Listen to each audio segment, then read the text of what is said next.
नमस्कार, बहुत बहुत स्वागत है आपका। बात करने जा रहे हैं 24 परगना में हुई एक और हत्या की। जी हां, बीजेपी कार्यकर्ता की यह हत्या है। पीट पीट कर उसे मार दिया गया है और एक बार फिर जो है शक की सारी सुइयां इशारा कर रही है तृणमूल कांग्रेस की तरफ। जी हां, तृणमूल कांग्रेस जिसको लेकर के बीते दिनों खबर आपको पता है, जेपी नड्डा को लेकर जो हमने लगातार आपको दिखाई कि जेपी नड्डा का काफिला जब निकल रहा था, इससे पहले वहां पर जो राज्यपाल थे जगदीप धनखड़, उन्होंने पूरी तरह से जो सचिव थे उनको जानकारी दी थी कि ऐसी कुछ घटनाएं हो सकती हैं, उनके पास ऐसी कुछ घटनाओं को लेकर इनपुट्स है। लेकिन उसके बाद भी राज्य सरकार हाथ पर हाथ धरे बैठी रही। उसके बाद ममता बनर्जी ये कहती है कि बीजेपी लगातार ड्रामेबाजी करती रहती है। उनकी भाषा कुछ ऐसी थी जो मैं नहीं चाहता कि मैं यहां पर दोहराऊं। और इसके बाद जेपी नड्डा के काफिले पर बाकायदा हमला होता है और जैसे तैसे वो वहां से निकल पाते हैं। अब जो है आने वाला हफ्ता जो है इसमें अमित शाह वहां पहुंचने वाले हैं और दरअसल लोगों को इंतजार इसी बात का है कि क्या अमित शाह को लेकर भी इस तरह से कुछ होगा, क्योंकि लोकसभा चुनाव याद कीजिए, उससे पहले जब पश्चिम बंगाल में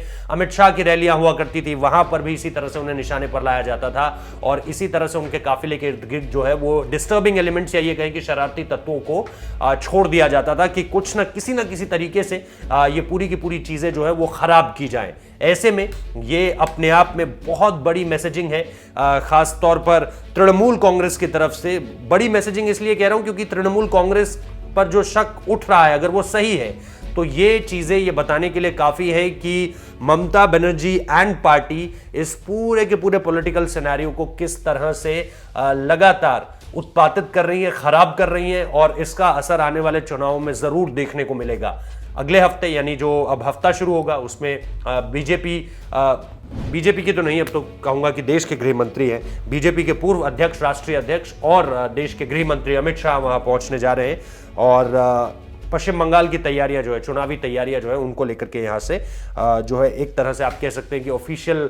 शुरुआत एक तरह से आप इसे मान सकते हैं। लेकिन इस बीच ये जो खबर है ये अपने आप में बेहद दुखद है और इस खबर को लेकर जो उत्तरी 24 परगना है वहां पर ये जो शक जताया गया कि तृणमूल कांग्रेस के कार्यकर्ताओं ने मिलकर एक बीजेपी के कार्यकर्ता को पीट पीट कर उसकी हत्या कर दी। आप लोग भी निश्चित तौर पर हमें बताइए कि इस खबर को लेकर के जो लगातार डेवलपमेंट्स हुए हैं बीते 3-4 दिनों में, इसको लेकर आप किस तरह से सारी की सारी चीजें देख रहे हैं आने वाले दिनों में। फिलहाल इस वीडियो को देखने के लिए बहुत बहुत शुक्रिया।